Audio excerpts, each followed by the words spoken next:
Doctor साहिबा, क्या अब इस पे तय हो चुका है कि लाहेअमल क्या होगा या अभी इस पे मजीद मुशावरत होगी?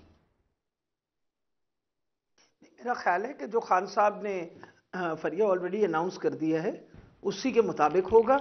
और आज जो सारी हमारी मशावरत हुई है उसके अंदर उन्होंने ये तय किया है कि वो अपनी पार्लियामेंट्री पार्टी दोनों से खैबर पख्तूनख्वा की पार्लियामेंट्री पार्टी और पंजाब की पार्लियामेंट्री पार्टी से मुलाकात करने के बाद टेकिंग देम इनटू कॉन्फिडेंस, उसके बाद असम्बलियाँ जो उनको तहलील कर दिया जाएगा। और ये ऑलरेडी वो अनाउंस कर चुके हैं। वजह ये है कि और क्या किया जा सकता था। मेरा ख्याल है कि बहुत दफ़ा आपके सामने है, इकबाल वो एहसन इकबाल साहब भी फरमा रहे थे, मरीम नवाज भी फरमा रहे थे कि अगर हम बहुत जेन्युइनली चाहते हैं इलेक्शन हो तो अपनी डिजॉल्व कर दें असेंबली। तो हमने कहा चलिए फिर ऐसे ही करके देखते हैं। अब देखते हैं कि अब ये यू टर्न लेंगे या खड़े रहेंगे अब और इंश्योर करेंगे कि इन तहलील शुदा असेंबलियों के बाद नई इलेक्शन हो और इंशाल्लाह नई हुकूमतें आएँ। डॉक्टर साहिबा, आपकी अपनी पार्टी में क्या रिएक्शन था? क्योंकि खान साहब ये बात कह चुके हैं कि मैं कोई बात कहीं पे भी नहीं डिस्कस करता क्योंकि बातें लीक हो जाती हैं। तो वो भी सरप्राइज थे या आपके ख्याल उन्होंने कहा कि बड़ा जबरदस्त डिसीजन है? मेरा ख्याल है everybody is very happy with the decision. हम तो बहुत खुश हैं। वजह यह है कि खान साहब का मौक़िफ़ तो सारे पाकिस्तान को पहुंच गया और आपके सामने है जो इस्लामाबाद ये रावलपिंडी का जलसा था उसमें मेरा ख्याल है इससे बड़ा इज्तिमा आज से पहले आपने कोई सियासी इज्तिमा नहीं देखा होगा। और अभी तो ये कि वहाँ तो जो लोग इकट्ठे होने थे, आपको पता है कि बाहर सड़कों की वजह से, ब्लॉकेट्स की वजह से, यानी हज़ारों लोग जो हैं वो बाहर रहे उस जलसे से और सारी सड़कें भरी हुई थी लोगों से। मकसद ये था कि खान साहब ने अपना मौक़िफ़ जो है वो हर बंदे के दिल में डाल दिया।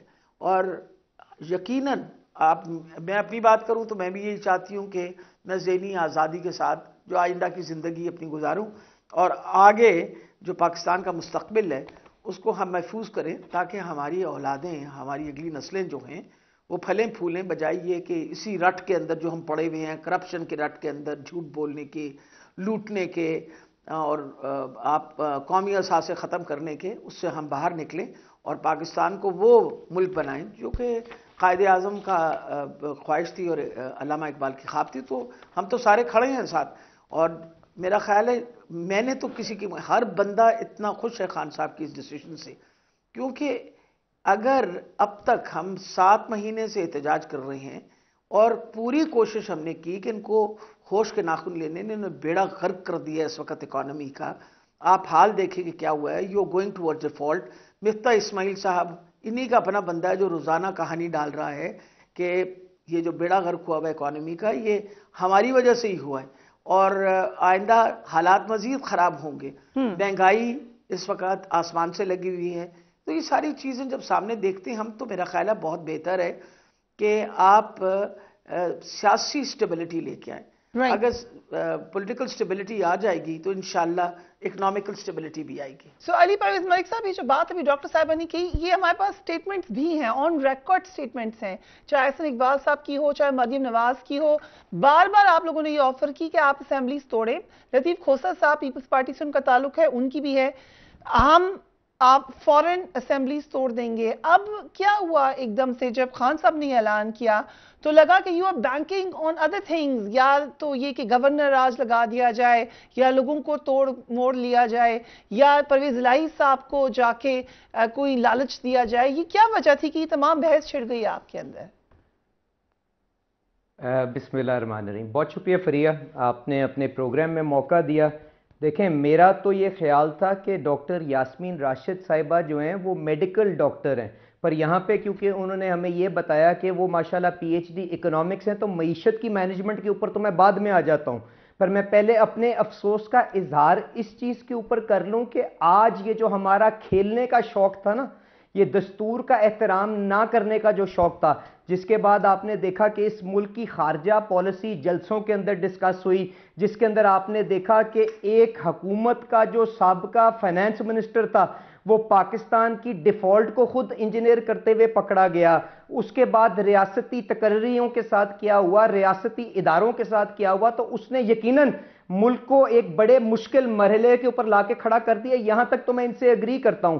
अब जो इन्होंने उससे पहले इमरान खान साहब ने जो एक बहुत इनका अजीम शान जलसा था, जो एक सड़क के ऊपर इन्होंने ब्लॉक करके चार तरफ से किया, उसकी तरफ इन्होंने इशारा किया। तो देखें, उसमें पहले तो मुझे आप ये बता दें कि उन्होंने इमरान खान साहब ने ऐलान क्या किया है। उन्होंने तो कहा है कि जी हम अब ये मशावरत करेंगे कि हम इस सिस्टम से अब बाहर निकलने जा रहे हैं। तो मुझे पहले डॉक्टर साहबा अपनी बारी में एक ये भी तशरीह करके बता दें, क्या सदर पाकिस्तान इस सिस्टम का हिस्सा है? क्या वो भी इस सिस्टम से अलहदा होना जा रहे हैं? क्या जो आपकी सेनेट ऑफ पाकिस्तान है वो भी इस सिस्टम का हिस्सा है या वो इस सिस्टम का हिस्सा नहीं है? ये जो सिर्फ जो मशावरत है ये पंजाब की असेंबली की हद तक महदूद होगी या ये जो मशावरत है वो केपीके की असेंबली की हद तक महदूद होगी? तो ये जो अनोमलीज हैं काइंडली अपनी बारी में मुझे बता दें। और अली साहब कोई क्वेश्चन बात सुन ले। पहले आप लोग कहते थे कि आप रिजाइन कर दें असेंबली से, तो मैं आपको तहलील का जवाब दे दूं। अब आप चाह रहे हैं कि प्रेसिडेंट भी करे। अभी तक तो आप चाहते थे ना कि चौधरी परवेज इलाही मानेंगे ही नहीं पंजाब में, अब वो मान गए हैं, तो अब प्रेसिडेंट पे बात आ गई है। नहीं जी, मैं आपसे सिर्फ पूछ रहा हूं कि पहले तो बता दें ये करने क्या जा रहे हैं, क्योंकि ये तो सिस्टम से बाहर निकलने जा रहे हैं ना। उसके बाद जहां तक ये जो असेंबलियों से इस्तीफे या तहलील करने का मामला है, तो मुझे एक बताएं कि जो वजीर आला जिसका अपना स्टेटस क्लियर ना हो, आप नहीं जानती 63A की जो इंटरप्रिटेशन की जो अपील है वो आज भी सुप्रीम कोर्ट के अंदर 6 महीने से पेंडिंग पड़ी हुई है। तो जब तक एक ऐसा वजीर आला जिसको ये खुद डाकू कहते थे उसका अपना स्टेटस नहीं क्लियर हो जाता, तो हम उसके ऊपर किस तरह से उसकी ये तहलील करने की, अगर वो सिफारिश कर देता है तो उसको हमारे लिए काबिल कबूल होगी। उसके बाद स्पीकर की पिटीशन पेंडिंग पड़ी हुई है, वो आज तक अनअटेंडेड है। हमारे इन्होंने 5-10 मेंबर्स को सस्पेंड किया हुआ है, वो भी मामला आपका अदालत में पड़ा हुआ है, जिसके अंदर ये कानून और दस्तूर के अंदर कहीं नहीं लिखा कि 5 दिन से ज्यादा किसी की सस्पेंशन हो सकती है। उसको 15 सिटिंग्स के लिए इन्होंने सस्पेंड किया हुआ है। तो इन सारी चीजों को पहले मामला तय होगा, उसके बाद अगर आइन के मुताबिक वजीर आला साहब अपनी जगह मेंटेन कर सकते हैं तो यकीनन असेंबली को तहलील करने लेके चले जाएं। पर गुजारिश ये फरिया कि 1 सेकंड के लिए किसी भी आप मईशत के जो बेसिक स्टूडेंट है ना उसको फोन करके पूछें कि जिस माशी तकलीफ के ऊपर आज पाकिस्तान तहरीके इंसाफ के लोग मगरमच्छ के आंसू बहा रहे हैं, क्या उसके बीज शौकत तरीन साहब ने जब वो रिकॉर्ड खसारे छोड़ के गए, अंदरूनी खसारा, बैरूनी खसारा, पावर सेक्टर का खसारा, क्या उस शक्ल के अंदर वो बीज बो के नहीं गए? तो आज अगर रियासत को बचाने के लिए ये इत्तेहाद जो है उसने अपना पॉलिटिकल कैपिटल इस्तेमाल किया, तो आज ये ब्लैकमेल करके किसी का हाथ मरोड़ के मजबूरन उसको असेंबली के इलेक्शन के अंदर लेके जा सकते हैं। आज तो हुकूमतें वक्त की ये प्रेरोगेटिव है और उसके मुताबिक ये उसको एक्सरसाइज करेंगे। जी अली साहब, एक तो डॉक्टर साहबा we all know medical doctor है, बड़ी रिनाउंड डॉक्टर है और बड़ी इज्जत है, तो इसको तो हम क्लियर कर ले, हम सीनियर हैं यहाँ पे, तो वो सब and she is known as a very good doctor. देखें तो आप लाहौर में रहते हैं, आप अच्छी तरीके से जानते हैं। मईशत के ऊपर तो हमें फिर सियासत नहीं करनी चाहिए ना। मईशत के ऊपर मुझे बताएं कि जो आपका अंदरूनी खसारा 5000 अरब से ज्यादा पाकिस्तान की तारीख में आज से पहले कभी हुआ है? आप मुझे बता रहे 17-18 बिलियन डॉलर का बैरूनी खसारा कभी हुआ है? ये जवाब आप देंगी डॉक्टर साहबा, उनसे भी पूछ तो ये जो महंगाई का जो आज समुद्र हमारे सामने खड़ा है, इसके ये वो चीज है जिसको एक्नॉलेज करना चाहिए। लेकिन चले आते हैं इसके ऊपर भी आ जाते हैं, विल टॉक ऑन एवरीथिंग। स्वातर काजमी साहब, खान साहब ने कहा था मैं इस्लामाबाद जाऊंगा, लोग ये एक्सपेक्ट कर रहे थे, लोग ये समझ रहे थे कि एक जबरदस्त किस्म का धरना होने जा रहा है, वो तो नहीं हुआ। क्या क्राउड देख के खान साहब ने प्लान चेंज किया? अगरचे सब्सटेंशियल नंबर्स थे मगर शायद उतने नहीं थे जितने वो एक्सपेक्ट करे थे, या पहले से ये सोच के आए हुए थे और एक जबरदस्त कार्ड खेला? आपको क्या लगता है? देखिए, एक दो कमेंट मैं करना चाहूँगा। अली भाई ने कुछ चीज़ें कही कि 6 महीने के दौरान जो कुछ हमने यहाँ पे पाकिस्तान में देखा, क्या कुछ हुआ। देखिए, इस 6 महीने के दौरान जो चीज़ें हमने देखी ना, उसकी नज़ीर पाकिस्तान की तारीख में नहीं मिलती। कभी भी पाकिस्तान की तारीख में कोई वज़ीर आज़म अपनी काबीना उठा के लंदन नहीं गया और वहाँ पर बैठ के उसने फैसले नहीं किए।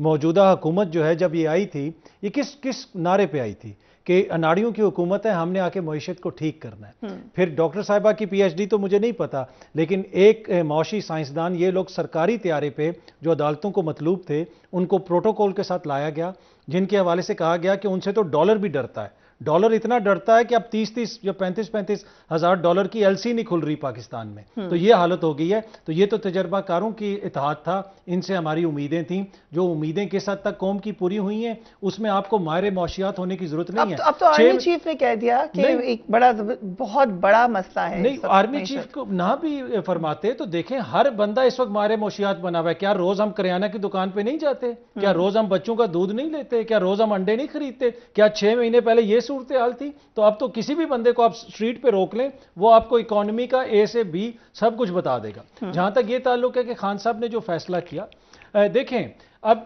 किसी भी फैसले को आप जज किस तरह करते हैं? फैसले को जज इस तरह करते हैं कि उसका असर अपने लोगों पे क्या है और मुखालफिन पे क्या है। मुखालफिन ये कह रहे थे कि खान साहब आज असेंबलियां तोड़ दें तो इलेक्शन हो जाएगा, ये क्यों नहीं तोड़ते?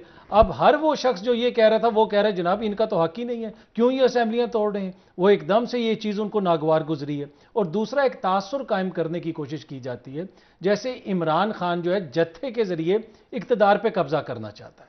इमरान खान इलेक्शन मांग रहा है। अब ये जो, अगर वो इस्लामाबाद की तरफ जाते तो फिर तो खुदा न खास्ता ये तासुर मिलना था। और बहुत सारे लोगों की ये ख्वाहिश थी कि इमरान खान साहब ये करें और जाके दीवार से सर मारें, तो उन्होंने वो ना करके बहुत सारे लोगों को बैकफुट पे कर दिया। और फिर आप देख रहे हैं कि यू टर्न, तो मैं नहीं कहूंगा इसको, पता नहीं ये क्या टर्न है, लेकिन वही लोग जो पहले कहते थे कि असेंबलियां तोड़ दें, अब वो ये कह रहे हैं कि जनाब ये तो वज़ीर आला तोड़ ही नहीं सकता, ऐसा नहीं होना चाहिए। आपके ख्याल से एक अच्छी मूव है जो खान साहब, देखिए एक सियासी मूव है ना। सड़कों पे अगर आप तसादम होता, कोई ऐसी चीज होती, तो वो तो कतन पाकिस्तान के हक में नहीं है ना। और मैं यहाँ पे ये डिस्क्लेमर भी दे दूं कि खान साहब के दौर में कोई दूध और शहद की नहरें नहीं बह रही थी, मैं ये कतन ये नहीं कह रहा, लेकिन ये हालात नहीं थे जो मौजूदा दौर में है। तो ये भी कौम देख रही है और इसी वजह से ये इलेक्शन में जाने से डरते हैं। इस वक्त पीटीआई के लिए अच्छा वक्त है इलेक्शन में जाने के लिए, इस वक्त भी नहीं। इस वक्त तो आप किसी से भी पूछ लें, किसी प्राइमरी के बच्चे से भी पूछ लें, वो कहेगा कि पीटीआई के लिए बेहतरीन वक्त। और बेहतरीन वक्त आया क्यों है? वो इसलिए आया कि जिस तरह की गवर्नेंस गुज़िश्ता 6 माह के दौरान हमने देखी, जिस तरह की जमहूरियत हमने गुज़िश्ता 6 माह के दौरान देखी, जिस तरह का आज़ादी राय हमने 6 माह के दौरान देखा, क्या पाकिस्तान की किसी भी जमहूरी दौर में ये कुछ हमने देखा? तो इसी वजह से ये इनके लिए बुरा वक्त है, हुकूमत के लिए इलेक्शन में जाने के लिए, और ये डरते हैं। लेकिन ये वक्त एक जैसा नहीं रहता। अब महातीर मोहम्मद अगर इलेक्शन हार सकते हैं तो हो सकता है 4 साल बाद या 3 साल बाद खान साहब भी हार जाएं। तो इनको हिम्मत करनी चाहिए, बुहरान से निकालें, इलेक्शन वाहिद हाल है इस वक्त, इलेक्शन करवाएं ताकि कम से कम सियासी इस्तेकाम आए